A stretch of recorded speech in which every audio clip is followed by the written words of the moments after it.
Bonjour à tous, aujourd'hui on déballe la scie évolution que nous avons gagnée sur la chaîne de Jojo System D. Un grand merci à toi pour nous avoir fait gagner cette petite scie qui a l'air bien pratique au premier abord. Je dois avouer qu'au départ, le peu de poids du colis m'a fait un peu peur, car c'est vrai qu'elle est très légère, 5 kg, 5,6 kg je crois, il faudrait que je vérifie sur le carton. C'est vraiment un tout petit modèle par rapport aux grosses scies où on a l'habitude que nous avons l'habitude d'utiliser tous les deux. C'est vrai que c'est vraiment microscopique. Comme dit l'homme, ils m'ont envoyé le modèle pour gamin.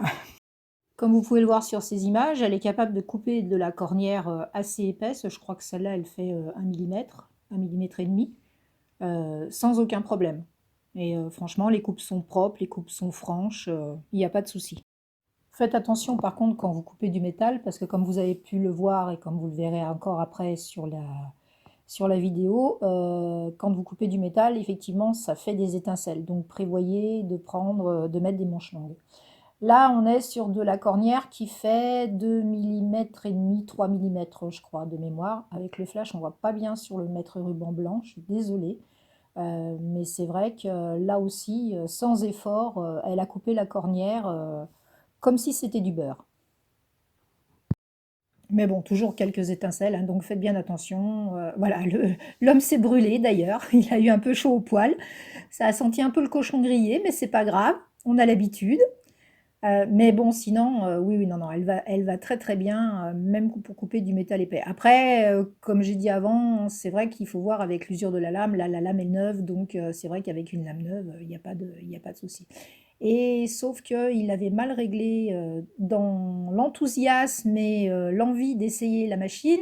Il n'avait pas fait attention, mais il ne l'avait pas mis tout à fait d'équerre. Donc il a été obligé de la recaler et la coupe n'était pas tout à fait droite. Alors, après la cornière métallique, c'est sûr que le contreplaqué, c'est très facile pour elle, il n'y a aucun souci. Franchement, ça coupe impeccablement bien. Les coupes sont nettes en plus, c'est impressionnant.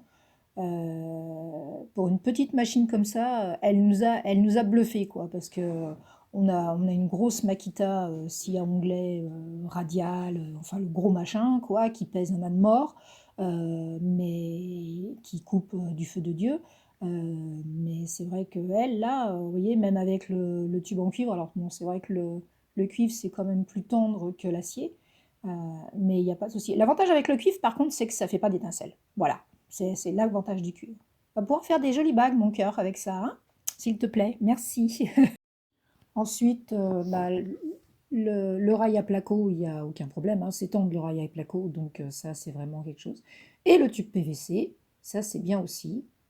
Je pense que pour quelqu'un qui fait de la plomberie chez lui, en plus, c'est ce qu'on disait avec l'homme, c'est que l'avantage, comme elle est petite, maniable, très stable.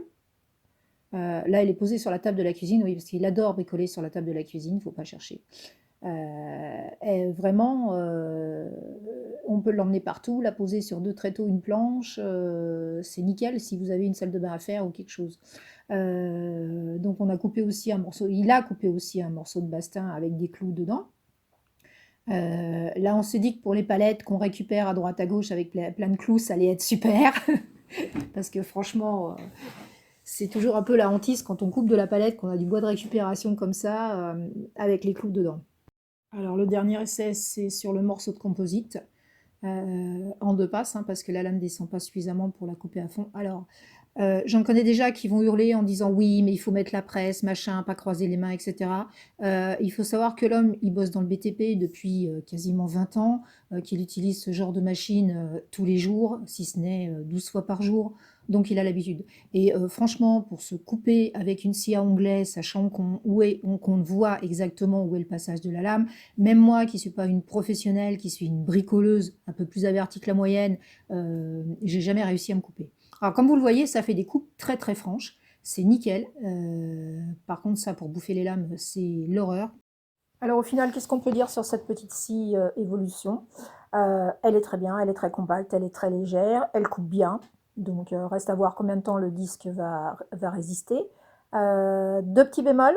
L'homme, lui, trouve que la poignée et la sécurité sont un peu trop courtes pour lui. Il a des grandes mains, donc c'est pas évident. Moi, par contre, je trouve que c'est très très bien par rapport aux gros scies qu'on utilise d'habitude.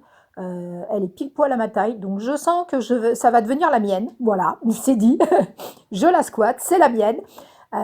Et si par contre au niveau nettoyage, c'est pas évident de la nettoyer, de nettoyer le couloir des copeaux où les copeaux s'en vont pour arriver dans le petit sac. Il faut, si on n'a pas un compresseur et si on peut pas souffler, c'est pas évident à nettoyer, il reste toujours quelque chose dedans.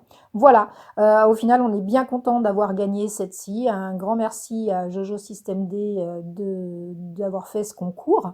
Et puis à une prochaine vidéo. Je vous souhaite une bonne journée et à bientôt.